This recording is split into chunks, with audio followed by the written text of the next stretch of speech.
Perkenalkan, nama saya Elizabeth Pamoreng Tias Rahayu dengan NIM 5220202022. Di sini saya akan memberikan materi atau menyampaikan materi tentang klasifikasi iklim Oldeman, klasifikasi iklim Smith-Ferguson, penggunaan data iklim untuk pertanian, perubahan iklim, serta adaptasi dan mitigasi di bidang pertanian. Yang pertama adalah klasifikasi Oldeman. Klasifikasi Oldeman ini dibuat untuk keperluan lahan pertanian di Indonesia. Klasifikasi iklim Oldeman merupakan klasifikasi iklim yang didasarkan pada banyaknya bulan basah dan bulan kering. Dapat dikatakan bulan basah jika pada bulan tersebut curah hujan lebih dari 200 mm per bulan. Dan dapat dikatakan bulan kering jika curah hujan pada bulan tersebut kurang dari 100 mm per bulan. Klasifikasi Oldeman ini batasannya memperhatikan kebutuhan air tanaman. Klasifikasi Oldeman juga digunakan untuk menentukan kesesuaian penanaman padi dan palawija di suatu daerah. Dapat dilihat di layar segitiga iklim Oldeman. Kita dapat menentukan tipe iklimnya dengan mencari data curah hujan 10 tahun ke belakang. Nah, setelah mendapatkan data tersebut, kita harus menghitung rata-rata curah hujan per bulannya. Setelah mendapatkan rata-rata curah hujan per bulannya, kita menentukan berapa bulan basah dan bulan keringnya. Lalu kita dapat menentukan tipe iklimnya. Jika bulan basah secara berturut-turut lebih dari 9 dan bulan kering secara berturut-turut kurang dari 2, termasuk ke dalam tipe iklim A. Pada tipe iklim A ini sesuai untuk padi terus-menerus, tapi produksi kurang karena kurang mendapatkan radiasi matahari sepanjang tahun. Selanjutnya, jika bulan basah secara berturut-turut 7-9 dan bulan kering secara berturut-turut kurang dari 2, maka termasuk ke dalam tipe B1. Pada tipe B1 ini sesuai untuk menanam padi. Namun harus merencanakan awal musim tanam yang baik. Produksi akan tinggi jika panen dilakukan pada musim kemarau. Selanjutnya, jika didapati bulan basah secara berturut-turut 7-9 dan bulan kering secara berturut-turut 2-3, termasuk ke dalam tipe iklim B2. Dalam tipe iklim B2 ini, kita dapat menanam padi 2 kali dalam setahun dengan varietas umur pendek dan musim kering yang pendek cukup untuk menanam palawija. Selanjutnya, jika bulan basah 5-6 bulan dan bulan kering kurang dari 2, termasuk ke dalam tipe iklim C1. Di dalam tipe iklim C1 ini dapat menanam padi sekali dalam setahun dan menanam palawija 2 kali dalam setahun. Jika didapati bulan basah 5-6 dan bulan kering 2-3, ini termasuk ke dalam tipe C2. Dalam Tipe C2 ini tanaman padi dapat ditanam sekali dalam setahun. Pada penanaman palawija yang kedua harus berhati-hati, jangan sampai jatuh pada bulan kering. Jika didapati bulan basah sebanyak 5-6 dan bulan kering 2-3, maka termasuk ke dalam tipe C2. Selanjutnya, jika bulan basah didapati 5-6 dan bulan kering secara berturut-turut 4-6, maka termasuk ke dalam tipe C3. Nah, pada tipe iklim C2 dan C3 ini dapat ditanam tanaman padi sekali dalam setahun. Pada penanaman palawija yang kedua harus berhati-hati, jangan sampai jatuh pada bulan kering.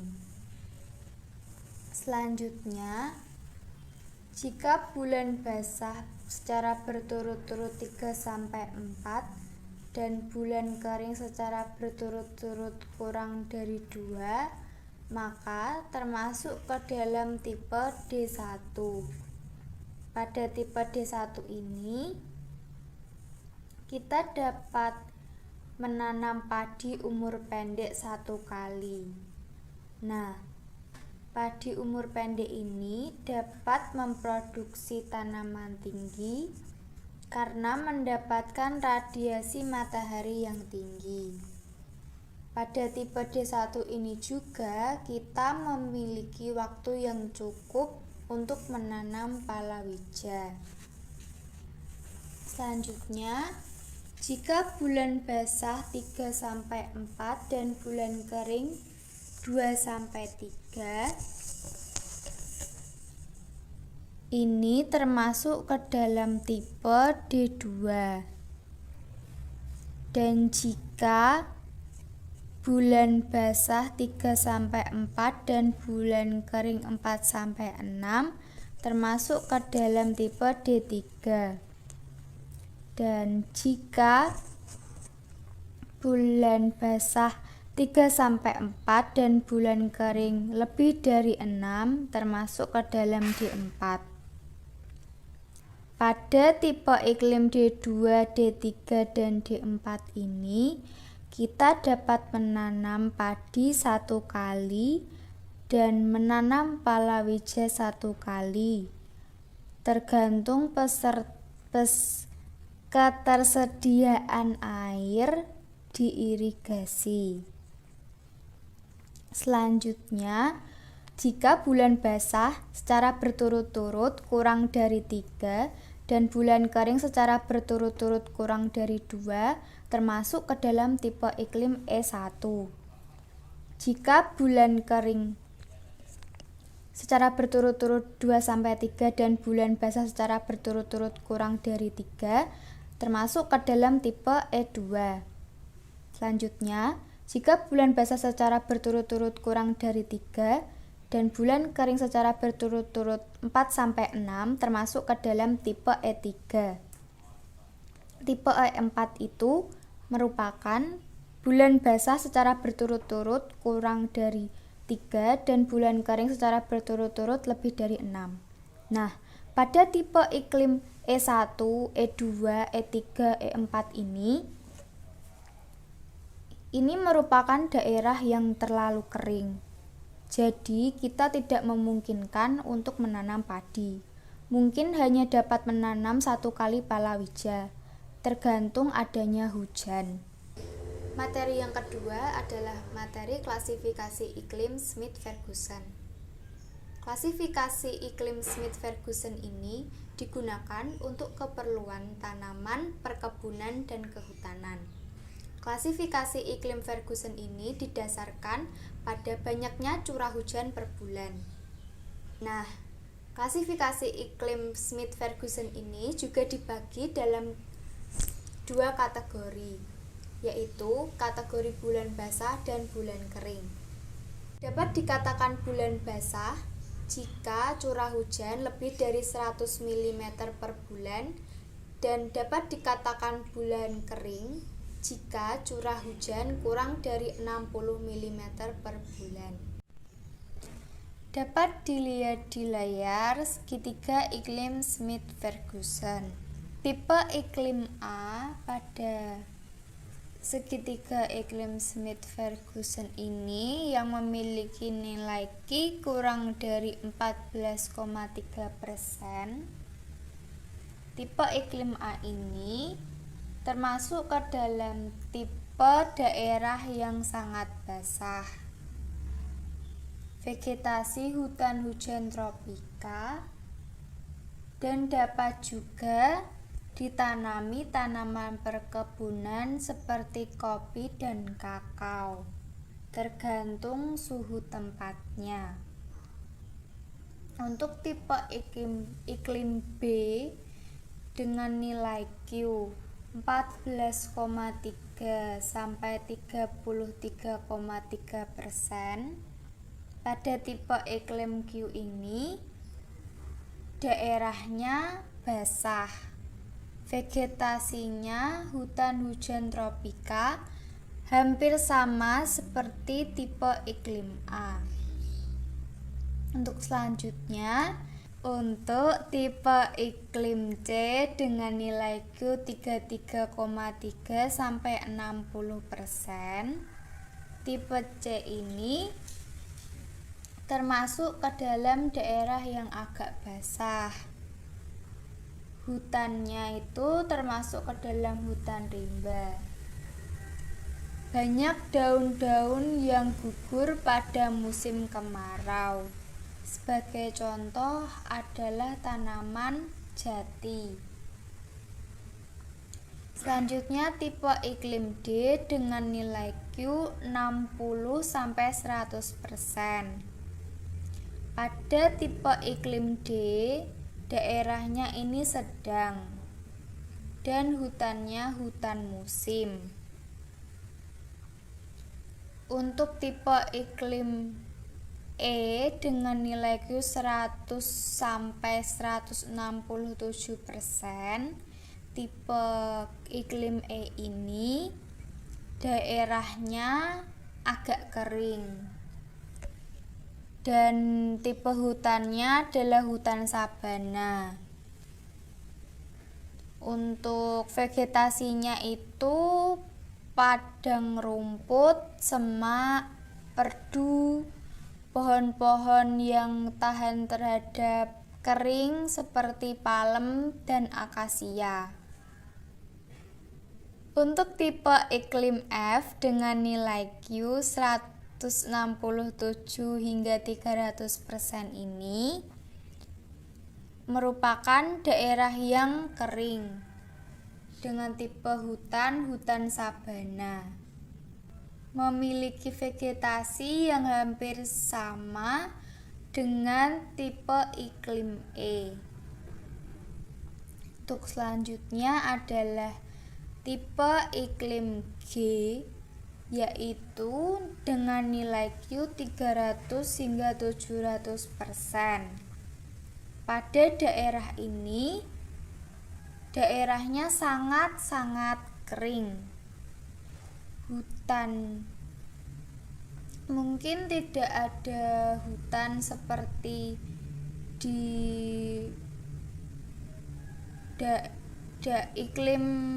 tipe iklim F. Pada tipe iklim G ini itu merupakan padang ilalang. Selanjutnya adalah tipe iklim H dengan nilai Q lebih dari 700%. Tipe iklim H ini hampir sama dengan tipe iklim G karena daerahnya itu benar-benar kering dan hanya ada padang ilalang. Selanjutnya adalah materi yang ketiga, yaitu materi Penggunaan data iklim. Informasi iklim dapat diperoleh dari Badan Meteorologi, Klimatologi, dan Geofisika yang sering kita sebut BMKG. Penggunaan data iklim sangat berguna di bidang pertanian. Yang pertama, untuk menganalisis erosi tanah. Erosi tanah merupakan hilangnya lapisan tanah atas atau yang sering disebut dengan topsoil oleh air. Perlu diketahui bahwa topsoil merupakan lapisan tanah yang paling subur karena mengandung unsur-unsur hara yang sangat banyak. Dalam analisis bahaya erosi tanah menggunakan metode Universal Soil Loss Equation, erosivitas hujan merupakan salah satu faktor mempengaruhi erosi pada tanah. Percikan air hujan akan membawa lapisan tanah. Selanjutnya akan dibawa ke tempat yang lebih rendah. Selanjutnya akan terjadi pengendapan. Jika pengendapan itu terjadi pada tempat yang salah, seperti pada sungai, maka akan terjadi hal yang tidak baik, seperti pendangkalan pada sungai. Yang kedua, digunakan untuk mengevaluasi kesesuaian lahan. Dalam rangka mendapatkan lahan yang sesuai bagi pengembangan komoditas pertanian, diperlukan evaluasi kesesuaian lahan. Kesesuaian lahan merupakan kesesuaian sifat-sifat fisik dari lingkungan. Salah satu sifat fisik lingkungan adalah iklim. Unsur iklim yang digunakan dalam mengevaluasi lahan yang pertama adalah temperatur udara. Temperatur udara ini sangat berpengaruh dengan metabolisme dan penentu produktivitas tanaman. Yang kedua adalah curah hujan. Curah hujan ini sangat berpengaruh dengan ketersediaan air bagi tanaman. Dan yang ketiga adalah kelembapan udara. Sebagai contoh lainnya adalah perubahan iklim itu menyebabkan perubahan pada musim hujan dan musim kemarau, sehingga berpengaruh terhadap air bagi tanaman. Yang kedua adalah peningkatan curah hujan. Semakin meningkatnya curah hujan akan meningkatkan erosi dan juga dapat menyebabkan banjir. Yang ketiga adalah terlalu panjangnya musim kemarau. Musim kemarau yang terlalu panjang akan menyebabkan kekeringan. Dan yang terakhir adalah meningkatnya kelembapan udara. Semakin meningkatnya kelembapan udara akan berpengaruh kepada hama tanaman dan penyakit tanaman. Nah, dengan hal-hal tersebut sangat penting bagi kita untuk mengetahui data perubahan iklim, sehingga kita dapat mengevaluasi kesesuaian lahan yang akan kita gunakan. Yang ketiga, data perubahan iklim digunakan untuk analisis neraca air dan perencanaan irigasi. Analisis neraca air memungkinkan kita untuk menganalisis air dalam tanah dan penggunaan air yang digunakan oleh tanaman secara kuantitatif. Nah, neraca air ini sangat berhubungan dengan curah hujan dan evapotranspirasi. Mengapa sangat berhubungan dengan evapotranspirasi? Karena dalam perhitungan evapotranspirasi terdapat unsur kecepatan angin, suhu, radiasi, dan peningkatan dan tekanan uap air. Curah hujan dan evapotranspirasi yang didukung oleh sifat-sifat fisik tanah dapat memberikan keterangan penting tentang jumlah air yang didapatkan, sehingga kita dapat menentukan surplus atau defisit air dalam lahan. Setelah kita dapat menentukan surplus atau defisit air dalam lahan, kita dapat menentukan perencanaan irigasi dan menghitung indeks kekeringan.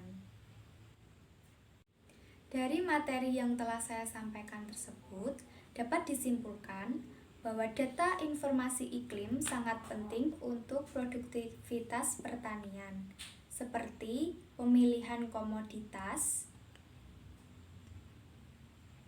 pengelolaan air, dan pengelolaan tanah yang baik. Materi yang keempat adalah materi perubahan iklim. Atmosfer pada dasarnya sudah mengandung gas rumah kaca yang terdiri dari karbon dioksida, metana, nitrous oksida, uap air, dan ozon. Nah, gas rumah kaca yang terdapat di atmosfer ini memiliki fungsi. Fungsinya yaitu untuk menyerap dan memantulkan radiasi matahari guna untuk menjaga kestabilan suhu di permukaan bumi. Karena kemajuan teknologi dan kemajuan manusia, contohnya seperti manusia menggunakan bahan bakar fosil untuk industri dan untuk transportasi. Nah, asap yang ditimbulkan dari industri dan transportasi tersebut akan meningkatkan jumlah karbon dioksida. Yang kedua adalah karena manusia ingin memiliki lahan, maka mereka dengan sengaja membakar hutan-hutan yang ada. Nah, asap yang ditimbulkan dari pembakaran hutan tersebut adalah meningkatnya gas metana. Yang selanjutnya adalah peningkatan produksi pada peternakan. Semakin meningkatnya produksi pada peternakan, semakin meningkat juga kotoran yang dihasilkan oleh hewan-hewan peternakan tersebut. Padahal kotoran pada hewan-hewan tersebut dapat menimbulkan bau busuk yang mengandung gas metana. Contoh yang keempat yaitu banyaknya sampah organik pada lahan terbuka. Nah, hal ini menyebabkan sampah organik akan mengalami perubahan melalui dekomposisi anaerob. Hal tersebut menyebabkan sampah organik tersebut akan menimbulkan bau busuk. Nah, bau yang busuk tersebut mengandung gas metana. Dari contoh-contoh yang saya sebutkan dapat disimpulkan bahwa perubahan iklim merupakan terkumpulnya gas rumah kaca secara berlebihan yang disebabkan oleh kegiatan-kegiatan manusia yang dapat memicu emisi gas rumah kaca. Meningkatnya gas rumah kaca menyebabkan radiasi matahari yang sampai ke bumi juga meningkat. Nah, hal tersebut akan menyebabkan gejala-gejala seperti perubahan suhu pada lingkungan dan perubahan pada curah hujan. Hubungan perubahan iklim dan pertanian. Terjadi interaksi dua arah antara perubahan iklim dan pertanian. Artinya, perubahan iklim dapat disebabkan oleh pertanian dan perubahan iklim juga dapat berdampak pada pertanian. Perubahan iklim dapat disebabkan oleh pertanian. Dapat dilihat di layar kontribusi sektor pertanian terhadap gas rumah kaca.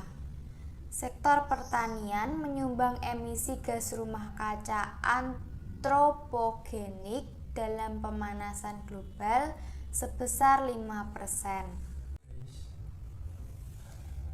Kegiatan pertanian yang dapat menimbulkan emisi gas rumah kaca diantaranya yang pertama adalah pembakaran lahan. Dapat dilihat bahwa di sekitar kita banyak petani-petani yang membakar lahannya setelah pemanenan. Hal tersebut dapat menyebabkan bertambahnya karbon dioksida dan metana. Dan yang kedua adalah pembajakan lahan. Selain merusak agregasi tanah, juga dapat memicu oksidasi bahan organik yang ada di dalam tanah. Contohnya adalah karbon dioksida. Nah, hal tersebut mengakibatkan karbon di dalam tanah akan berkurang. Selanjutnya adalah perubahan iklim berdampak pada perubahan musim hujan dan musim kemarau. Nah, hal ini menyebabkan para petani yang kebingungan untuk menentukan kapan musim tanamnya. Selain menyulitkan petani untuk menanam, hal ini juga dapat menyulitkan dalam ketersediaan air. Materi yang kelima adalah adaptasi dan mitigasi perubahan iklim. Yang pertama adalah adaptasi. Adaptasi merupakan penyesuaian sistem dengan kondisi iklim saat ini.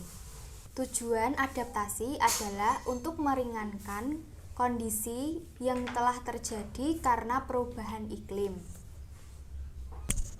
Oleh karena perubahan iklim tersebut, elemen produksi pertanian harus beradaptasi. Contohnya seperti sumber daya air, sistem produksi tanaman dan ternak, serta kualitas dan keamanan panganan, dan masih banyak yang lainnya.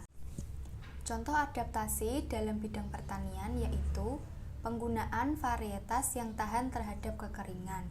Contohnya pada padi varietas Impago 4 dan Impago 5. Selanjutnya adalah pengelolaan waktu dan pengelolaan irigasi. Jika terjadi musim kemarau, kita harus mempunyai persediaan air. Jadi, kita harus membuat waduk, embung, dan sebagainya. Kita dapat menggunakan data iklim untuk mengatur waktu tanam dan dapat juga untuk mencegah terjadinya gagal panen. Kita juga dapat melakukan konservasi tanah dengan cara menanam tanaman yang dapat menutup tanah, yaitu legume cover crops. Kita juga dapat melakukan mixed farming system dengan cara menanam padi yang di perairannya nanti diberi ikan dan juga azolla, dan dapat juga terdapat bebek. Selanjutnya, untuk pengendalian OPT. Yang pertama, kita dapat memilih varietas resisten. Artinya, varietas tersebut tahan terhadap hama dan penyakit. Yang kedua adalah kita dapat melakukan tumpang sari. Contohnya, pada tanaman cabai yang dipadukan dengan tanaman bawang merah. Bawang merah tersebut dapat untuk mengusir serangga yang akan mengganggu tanaman cabai. Selain menggunakan tanaman bawang merah, kita juga dapat menanam jagung sebelum ditanami oleh cabai. Jadi, tanaman jagung ini berfungsi untuk penghalang hama kutu kebul. Mitigasi. Mitigasi merupakan upaya pengendalian untuk mengurangi resiko perubahan iklim melalui kegiatan-kegiatan yang dapat mengurangi emisi gas rumah kaca. Dapat dilihat di layar sumber emisi gas rumah kaca pertanian di Indonesia.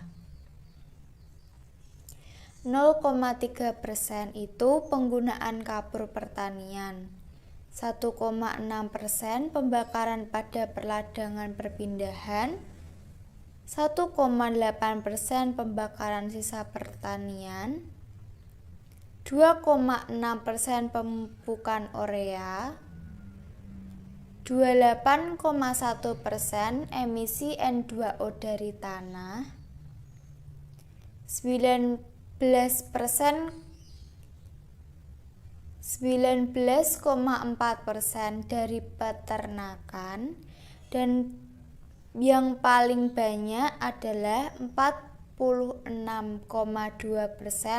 lahan sawah. Contoh mitigasi pada pengelolaan sawah. Biasanya emisi metana akan terjadi pada tanah yang tergenang oleh air. Jadi kita harus mengkondisikan bahwa lahan kita kering sehingga tidak terjadi emisi metana. Selain mengkondisikan lahan kita tetap kering, kita juga dapat menggunakan sistem perairan secara berseling. Selain membiarkan lahan kita tetap kering, kita juga dapat menggunakan sistem perairan secara berselang. Contoh mitigasi yang lainnya Kita tidak boleh membakar lahan, karena pembakaran lahan dapat menimbulkan emisi gas metana. Selain itu, kita juga tidak menebang hutan dan membakar hutan secara sembarangan. Selanjutnya adalah pengembangan perkebunan di lahan non-hutan. Karena seperti kopi, teh, dan sawit dapat mengurangi karbon. Kita juga dapat menggunakan pupuk kandang dan pupuk kompos karena pupuk kandang dan pupuk kompos memiliki emisi yang rendah dibandingkan pupuk hijau. Dapat juga menggunakan pupuk urea karena pupuk urea dapat menekan emisi metana. Atau kita dapat juga menggunakan kombinasi antara pupuk organik dan pupuk anorganik.